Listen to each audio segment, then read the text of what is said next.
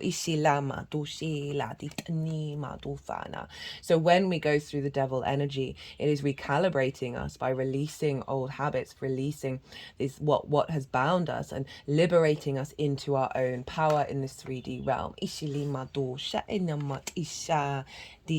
But that Capricorn energy, as I said, it's in the 4th house, so this is highlighting the fact that what I talked about in the astrology before, because I keep my eyes closed while I'm talking, of what cards are coming out, of most of the time anyway, that this what I was saying about removing distortions that have impacted your unconscious spaces that come from the root of you, and when so much of our love language and therefore codependency and stuff going on in the 8th, and then the neglect of the 6th, and like addiction issues in the 5th, and the way that we connect to our pleasure and all of these things, we're molded in our early years of all of this, and so often we don't remember those things, so it's quite hard to navigate back to. But the joy of the 12th is it's very much going on behind the scenes. If you're taking steps in the conscious world of taking care of yourself, it's recalibrating in the 12th.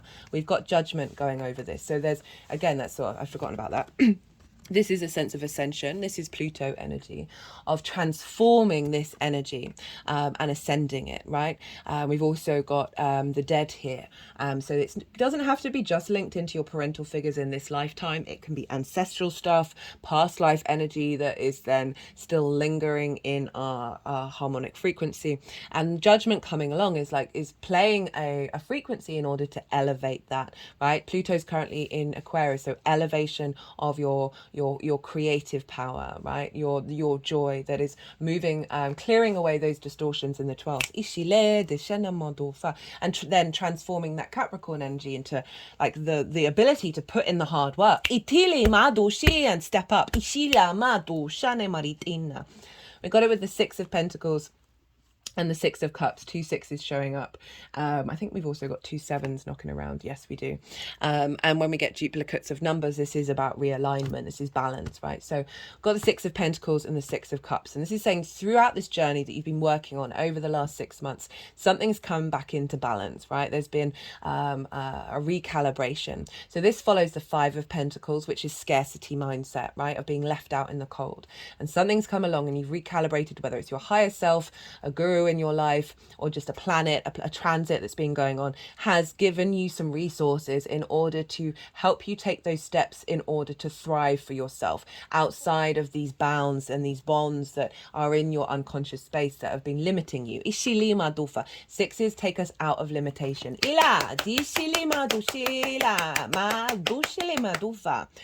the 6 of Cups is making peace with the past, right? This figure is often deemed to be someone from the past. This can be in this lifetime, past lifetimes, and this is they're handing over a cup, right? Our emotional connection, and they're full of flowers. So rather than looking to the past, which is the 5 of Cups, of grief, of loss, of feeling that pain, we are now seeing the abundance that has come from that journey. We're more at peace with ourselves. We're at peace with our past. This is the biggest house in tarot, representing safety and security. So there's an element of you've been able to work through these things, especially with that Mercury retrograde, of just feeling more emotionally at peace with yourself as you navigate that and recalibrate it. Got the 7 of Cups, the Page of Pentacles. So this development of, as this recalibrating has allowed you to hope and dream, to fantasize, to think beyond the old paradigm. For me, this is also the channeling card. We're all channelers, we just do it in very different ways. And this is allowing and opening up possibilities of you connecting with that which is magical, that which is the unseen. Ishala madu shini, because you've been creating space in your unconscious areas, whether you're conscious of it or not. You've been creating space, and when we create space and we clear stuck energy, we clear up the clutter. This allows more possibilities to come. Inida, but this is saying you've been allowing yourself to contemplate these things. You've been stepping into that dream-like fantasy world. Ishila madu shili maritana, rather than the sense of heaviness, right? Or the anxiety, right? Virgo, this is not about thinking of how these things are going to manifest. This is about purely enjoying the experience of thinking about them, right? Virgo, over analytical, how are we going to get there? This is very much not the how of how we do it, but the embodiment of the fantasy. And we've got the Page of Pentacles, which is saying new alignment, new messages, new dedication to this new frequency that you've been working on in your mental space, allowing yourself to grow, to collect the information, and to build and master your skills. Because pages, very useful, they've just entered the court, but the Page of Pentacles is very, very dedicated to putting in the practice, to harnessing the new messages, to harnessing the new way of communicating with yourself mentally. It's going to serve you in the practical world. We've got the Three of Swords in reverse and the Nine of Wands in reverse. So what's this saying with the Ten of Swords? Now, the Ten of Swords wanted to be like this, which is kind of saying that this is a work in progress. And I'm not surprised it's saying it's a work in progress, because this full moon is completing some of that. No, put it there. Sometimes cards like to be in more than one place at once. So Three of Swords in reverse. This is a removal of the heart discord, right? This can be things and ideas that people have said to us. Doesn't have to be romantic. It can be in any area of your life that has distorted your natural heart's frequency. And this can lead to all sorts of distorted habits and ideas we have about ourselves. In reverse, these swords are falling out. Your heart is healing. Your heart is navigating a new space where these unconscious responses are no longer controlling it. And the Nine of Wands, this figure is burnt out, exhausted, alone, constantly on the defense. Just, it's a very strong energy of you, of your, what I'm feeling is this is like your soul just being like, all right, okay, come on, hit me with another one. I can handle it. But the magic has been depleted. Or at least your ability to access that magic that's never depleted is being depleted, because you've essentially been throwing fire at your soul with these unconscious responses, right? And that then cause triggers and traumas of constantly being on the defensive, because there's been part of you that hasn't quite been able to look at certain things, or that you have been over the last 6 months, that has built up over a lifetime. That's then been recreated out in other areas of your life. So this can also be issues around the early years of feeling alone, of feeling like you're everything that you're putting out into the world is being met by an attack, right?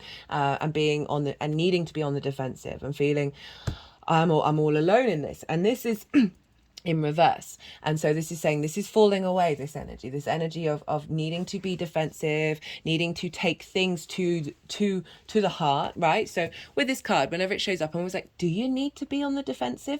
Can you just let someone or a situation happen that may feel invalidating of who you are, and just let it slide, right? Because so often we can get stuck in a loop of this and feel kind of a bit righteous about it. So this feels like you're no longer, there's a level of sensitivity that is being transformed.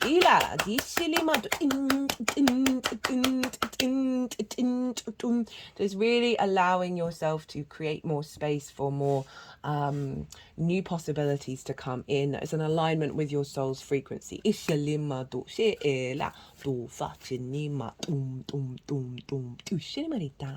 Right, for the energy of this moon, what are we doing? Right. That's downloading into your vessel. We've got Jupiter. We've got the Wheel of Fortune, and it's wanting to be crossed by the Eight of Wands and the Five of Swords in reverse. And then how else did they want to do it? And then with the Knight, they really wanted to align it this way. Then with the Knight of Cups, the Ace of Wands with the Nine of Pentacles, the Two of Cups, and then the King of Swords. So let's break this down. So Jupiter, the Wheel of Fortune, this is saying a big shift is happening, right? Fate is changing. It is moving up in the world. There's a real energetic cycle has been closed out, and we're now moving into a new one. Very positive card, Ishilimado, Shilimada, which is really highlighting the fact that you've been doing this work and you've been recalibrating, and this full moon is closing out that cycle and activating and magnifying a more expansive a potential energy, right, of seeing more opportunities rather than feeling like everything is stuck. And it's come with alignment, a moving away from conflict. Ishalamadulfa, the Eight of Wands, Lucy, all those ones, they're all in alignment. They're all heading in the same direction. And this is saying this is activating an inner alignment within yourself. And it's doubly backed up by the Five of Swords being in reverse. Now, the Five of Swords upright, this is pure conflict energy. This is bully in the room, victim mentality, and trauma begets trauma. So bullies were often bullied at home. Ishili madulfa.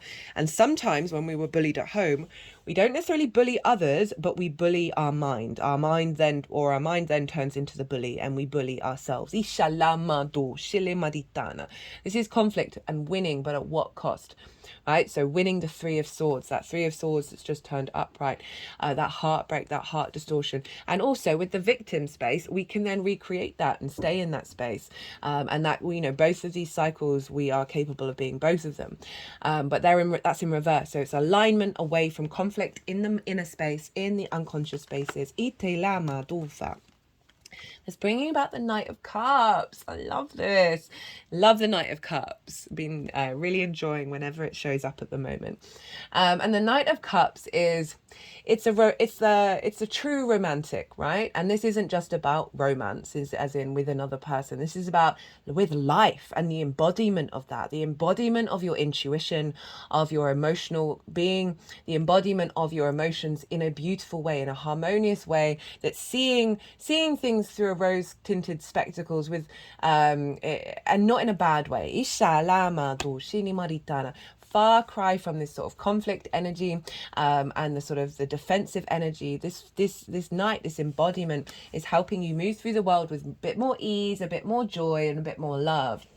So this is bringing the download that's coming through in the mental sphere, the unconscious spaces, the magic of your soul, is then influencing what's going on in the sixth house, which is Pisces, water energy, of you being able to embody with more of a lightness in your step, right? We see the wings on the heels and on the crown. So your feet feet chakra and your crown chakra are in alignment. So you're being guided by your higher self. Do shilima do shilima do fani ilama do shilima do shina. Really, really love that, of you being able to be the adult in the room for yourself from a place of grace. Itala. Then we've got the Ace of Wands. Got a lot of wand energy showing up for you, Libra. With the Nine of Pentacles, the Ace of Wands is a renewal of your spark, right? A renewal of possibilities, of creativity, of passion, of drive. And what this feels like is essentially, this is what's come to my head, so I'm going to say it, is lighting a match in those unconscious spaces. And that's a two-pronged thing of burning, of transforming and burning away that which has been a distortion. And also a light in the darkness, for you to not feel so swamped in that unconscious space. A light, a sense of virility that's activating your soul's magic. And seeing things in a very passionate, creative way, rather than this heavy expectations of how... one second. Sorry about that. That was the postman. What was I saying? Of a real reconnection, a real relight my fire with the magic of your soul, right? So really, again, with that alignment with your higher self. And it's come with the Nine of Pentacles. And I was saying about how so often a lot of trauma around us brings about distorted connections with others where we then neglect ourselves. And this figure, this is Venus in Virgo, so this is Virgo energy. This figure is very independent. They know the steps they need to take in order for them to thrive and be in an abundant, glorious state. Ishali Madufa. And I love this for the 12th house, right? Of really being in alignment with your soul, your unconscious, and your embodiment of how to put that into action of the 6th house. And having more intuitive understanding about the steps you need to take without trying to control it. We've got the Two of Cups. So this is union. This is respect, honor, and dignity, right? These are the main themes I see with this. This can be about a love union. But I mostly always focus on the energy of you in these readings. And this is about balance, emotional balance, emotional receptivity, the give and exchange being equal.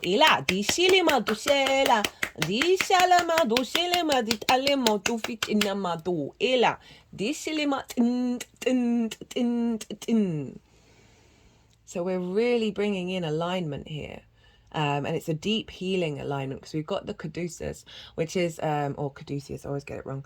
This is the symbol of healing for doctors, for pharmacies. This is also Mercury's, one of Mercury's tools. Who is the ruler of this moon, and this is bringing the masculine, feminine, and neutral into alignment, so that we're treating ourselves with respect, with deep love, rather than fighting, rather than in battle, rather than heartbreak. And this King of Swords that was saying, hey, we're a work in progress over here. This is clarity, this is confidence in your unconscious mind, the vision, the ease, to be able to take actions on things rather than having distortions. This is now fully upright with this moon. So this is downloading into your vessel the real confidence and clarity that the king brings in those sort of unconscious spaces. I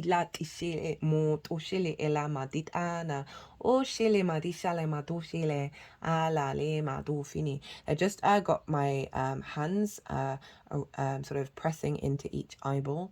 My eyes are closed. New vision. That is coming from your crown and from the earth energy through your feet chakra. Into balance, into alignment of your bringing that magic into practical use. Now, how all of this energy is going to manifest moving forwards. We got that 10 of Cups, which I said when I cut the deck, that showed up. We've got the 7 of Wands in reverse. So those are the 2 sevens showing up. The Hangman in reverse. This has been showing up loads for people in these readings. This is Neptune, and Neptune's in Pisces. We've got the Page of Wands and the 4 of Pentacles. There's such strength in these cards. I'm really, really enjoying it. So this is how this is manifesting moving forward. So there's an element of having recalibrated that mental sphere, right, that unconscious space that can have a lot of difficult energy there. This card is about feeling good in the external world, right? There's an element of inner balance that then leads us to outer balance, outer emotional peace and flow. So this is about all the different areas of your life coming more into union. Yes, there's a nuclear family here. It doesn't have to represent that. It's just simply representing the extension of the internal piece with the external. It is traditionally the only rainbow in tarot. And not necessarily in this deck, although I don't think any of these other rainbows are the actual rainbow colors. So they're still staying true to that. And rainbows are, for me, they link into the chakra body, right, of light refracted into the different colors that make the chakra colors. And in Sanskrit, chakra is wheel. If we turn these cups on their sides, they look like wheels. It's vortexes that we have within us that are constantly spinning, and these are all in alignment. There's a level, enlightenment's quite a strong word, but it's easily accessible to know what I'm talking about. There's a level of peace and calm within yourself and enlightenment. There's more ease in your life and alignment. For some of you, this may be something coming true through the work that you've been doing over the next 6 months that is manifesting in the material world. But overall, it's an inner sense of peace within yourself that is externalizing. Got the Seven of Wands in reverse. Now, the Seven of Wands, this figure has something of value. They are on a cliff, which represents the higher ground, but they are very unsteady and they are in competition, scarcity, conflict mode. They're feeling like they've got to fight things off in order to be seen and valued and appreciated, right? There's it's a very strong symbol to how this and the Five of Swords, I feel, really represent kind of where we're at, transitory at as a species of navigating old paradigms of conflict and scarcity. Ishala Madulfa, that we all truly have something of value. So there's an unsteadiness here, but in reverse, and I love it with this deck, this figure is then falling into the hive, and bees all collectively work together. So moving away, and there's space for all of them, and moving away from scarcity and competition into the sense of collaboration and community. And this is within yourself, within your unconscious space, that you're moving away from this lack of self-worth to truly knowing your own value and working with those unconscious spaces, working with your magic. That's creating expansion in your outside world. Got the Hangman in reverse. So the Hangman, only card with a halo. This represents enlightenment. And this is about pause. This is about perspective. Pausing in a different perspective in order to broaden our perspectives and receive inspiration, receive divine wisdom. It's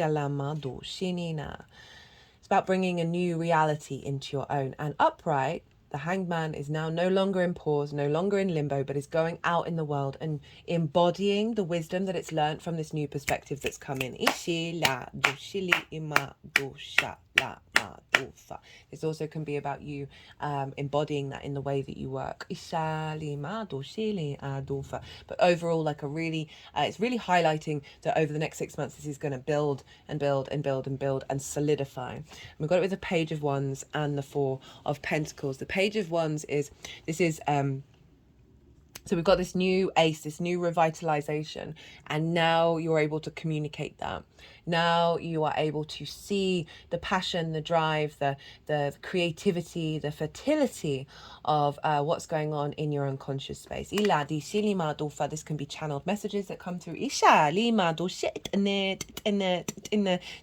that support rather than destroy.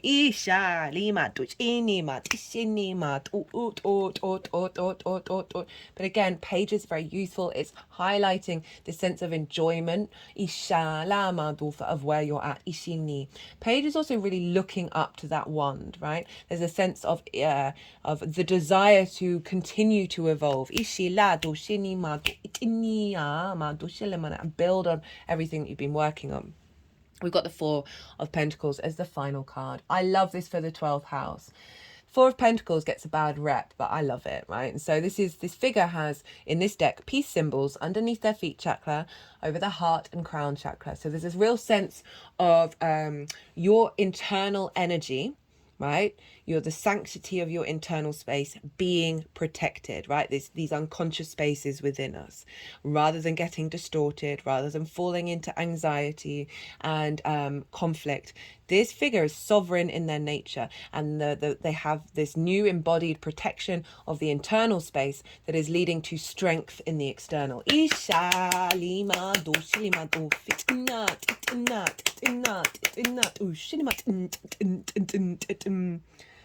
So let's see what qualifiers want to come up for you, Libra. What an interesting spread.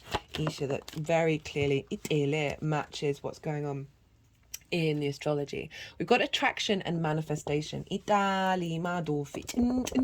so they just moved over that.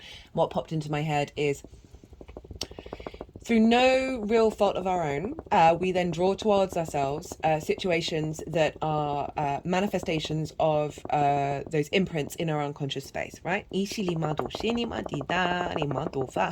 I realized, so I had quite an absent father, and I don't really have a type. I've never really had a type. So I was like, well, he obviously didn't have an impact on me.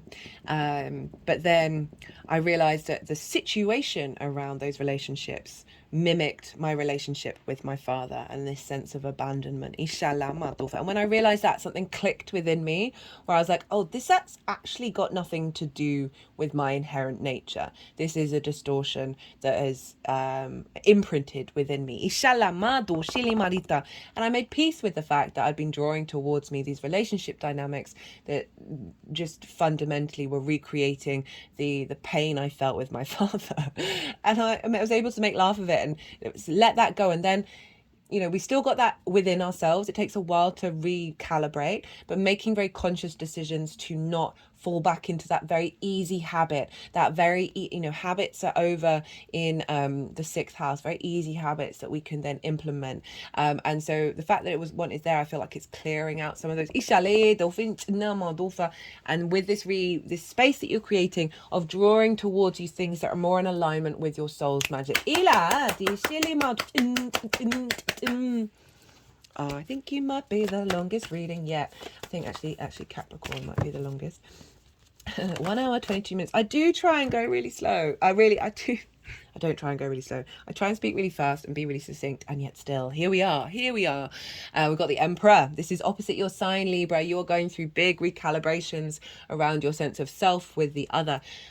I've done a nodal transit series for the Libra Aries axis where the eclipses are. We're coming up to eclipse season. It's in its own playlist. I do recommend it's the overall themes of what those nodes are doing for you in your signs, particularly Libra risings or big Libra placements, or just Libra in any way. Generally, eclipses affect us all.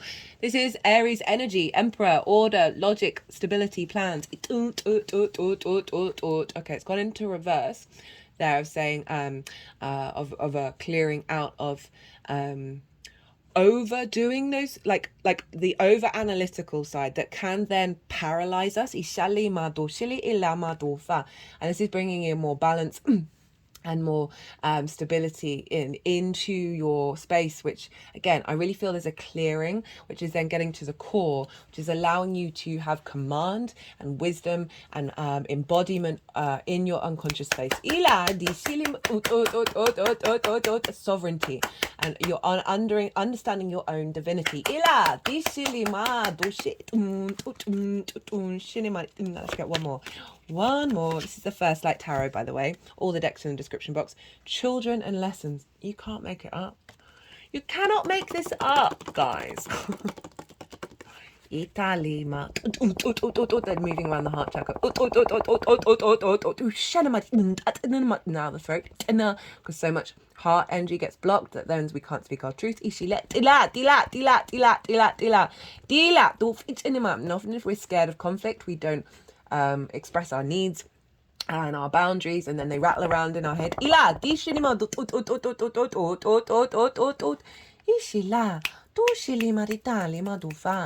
Remember, Venus and Mars and Pluto are over in your 5th house of your inner child.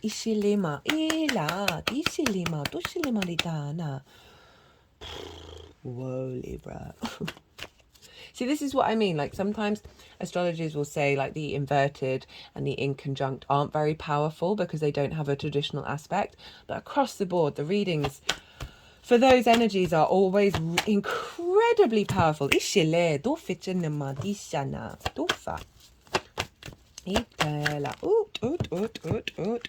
have we got? Whoa, okay. So we've got karmic completion, perseverance, patience, and spiritual partnership.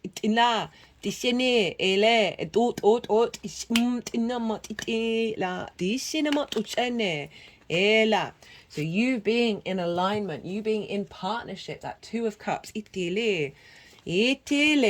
with your unconscious spaces, with the magic of your soul, and being more in partnership and honoring rather than a controlling domination energy. Right, Libra, that was wild. I'm going to leave it at that. I hope you enjoyed this reading as much as I did. If you did, don't forget to hit the like button. If you would like a personal reading, do check out my email address in the description box. Send me an email, give me all the context. I like to blend everything together, astrology, tarot, and channeling, but we can just do a quick tarot reading, quick astrology, anything. Very, very flexible. Love to tailor to the client. And so do send me a line if you're interested in that. I am working on my website. It's going to take me forever. I can be quite useless at certain things like that. Putting myself out there in the world. Anyway, right, Libra. Yes, I'm claiming this energy for you. And myself. Very powerful. Be good to yourselves, Libra. Be good to those around you. And most importantly, be well until we meet again.